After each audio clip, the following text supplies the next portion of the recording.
Hello everyone, ये MSP knowledge encyclopedia है और आज इस वीडियो में हम लोग देखेंगे एक बहुत ही तड़कता फड़कता सा चैप्टर तुम लोग के नए सिलेबस के हिसाब से क्लास 10th के हिस्ट्री का चैप्टर 2 नेशनलिज्म इन इंडिया। अब देखो ये चैप्टर तुम लोग को एकदम आसानी से समझ में आने वाला है, बस थोड़ी मोड़ी टूटी फूटी चीजें बस याद करने की जरूरत है। बाकी तुम लोग बचपन से ये कहानियां सुनते आ रहे होंगे। सो उसी कहानी को हम लोग थोड़ा और क्लियर करेंगे, तो बस चाय पानी और पार्ले जी बिस्किट लेकर बैठ जाओ और इस वीडियो को देखते रहो।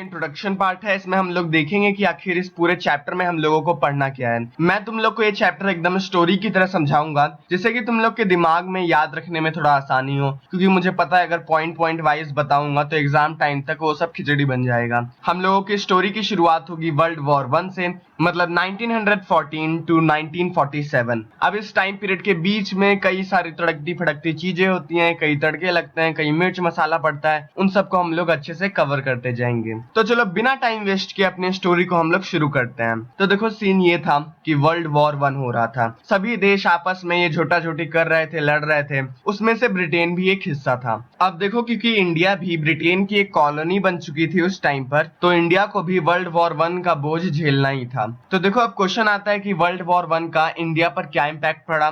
तो ये 5 पॉइंट जो मैं अभी तुम लोग को बताने वाला हूँ वो राम जी का नाम लेकर लिख देना। पहला पॉइंट कि ब्रिटेन को पैसे की जरूरत थी, इसी वजह से इंडिया में टैक्सेस को बढ़ा दिया गया, इनकम टैक्स इंट्रोड्यूस हुआ और सारे वॉर एक्सपेंडिचर इंडिया से पूरे किए जाने लगे।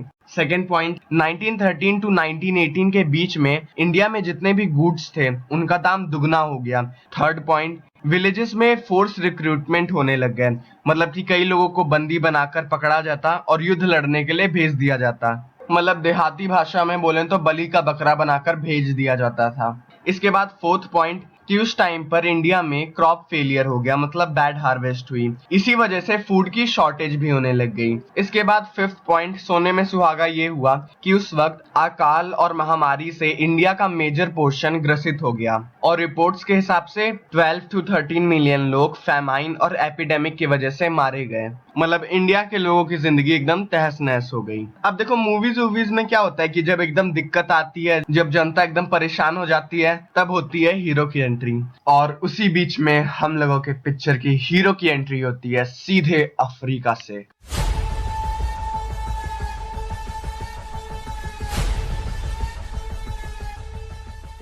जब लोगों ने ही मान लिया है गुलाम नहीं तो फिर हम तुम कौन होते हैं?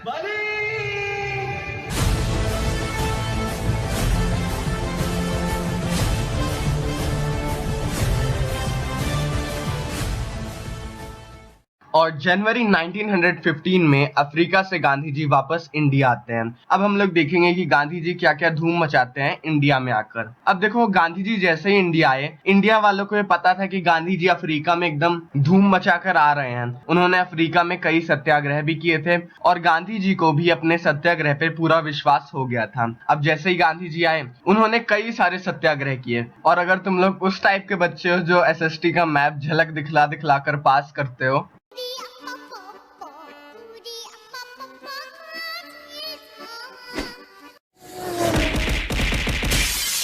तो इसी वजह से अगर तुम लोग को मैप का एक नंबर फ्री में चाहिए तो गांधी जी के सत्याग्रह की जगह और टाइम याद कर लेना। सो इंडिया में सत्याग्रह नाम की वेब सीरीज की स्टार्टिंग हुई 1916 में बिहार के चंपारण जिले से। वहां पर गांधी जी ने प्लांटेशन सिस्टम के खिलाफ सत्याग्रह किया। इसके बाद 1917 में गुजरात के खेड़ा डिस्ट्रिक्ट में भी पीजेंट्स की हेल्प करने के लिए गांधी जी ने सत्याग्रह किया। इसके बाद 1918 में उन्होंने अहमदाबाद गुजरात में कॉटन मिल वर्कर्स के सपोर्ट में सत्याग्रह किया। सो ये 3 सत्याग्रह थी, इन सबको याद कर लो और एक एक लाइन में याद कर लो कि आखिर किन किन चीजों के लिए उन्होंने किया था।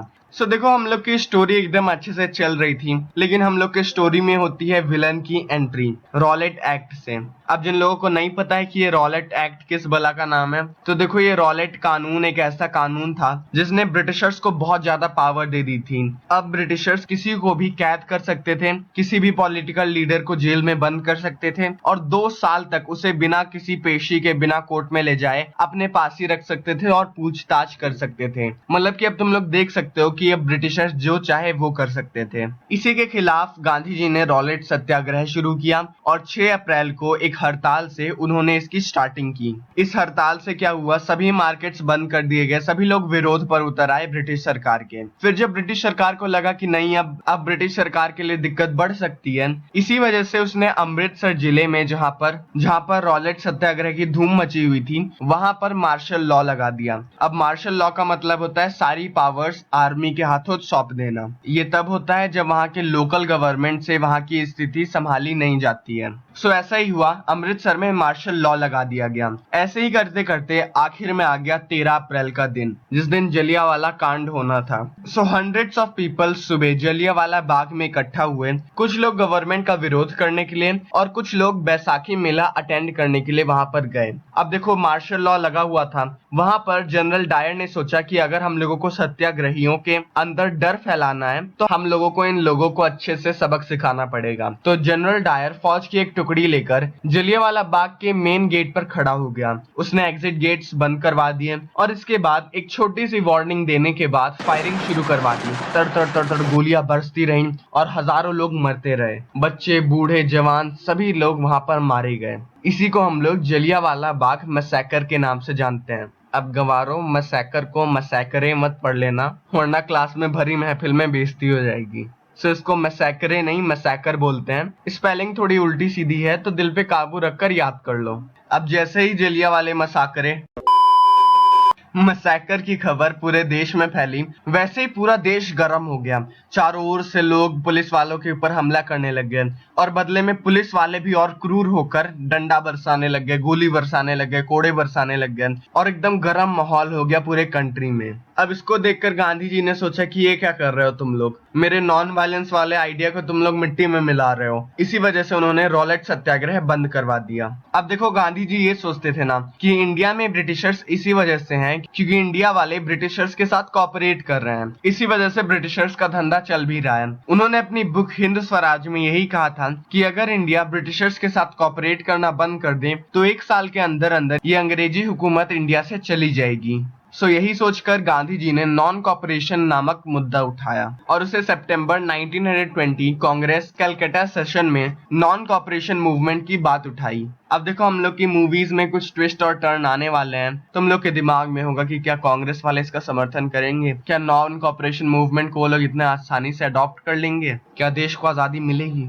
क्या हम लोग का देश आजाद होगा। तो अगर तुम लोग के दिमाग में कुछ ऐसे क्वेश्चंस आ रहे हैं तो पिक्चर देखना आज ही से बंद कर दो। एंड गेम वाली जिंदगी मत जियो, ये रियलिटी है। आज हम लोग आजादी हैं। सो इतना कुछ बड़ा ट्विस्ट एंड टर्न नहीं होगा, छोटा मोटा ट्विस्ट एंड टर्न होगा जिसको हम लोग अगले एपिसोड में देखेंगे। तब तक के लिए थैंक्स फॉर वॉचिंग।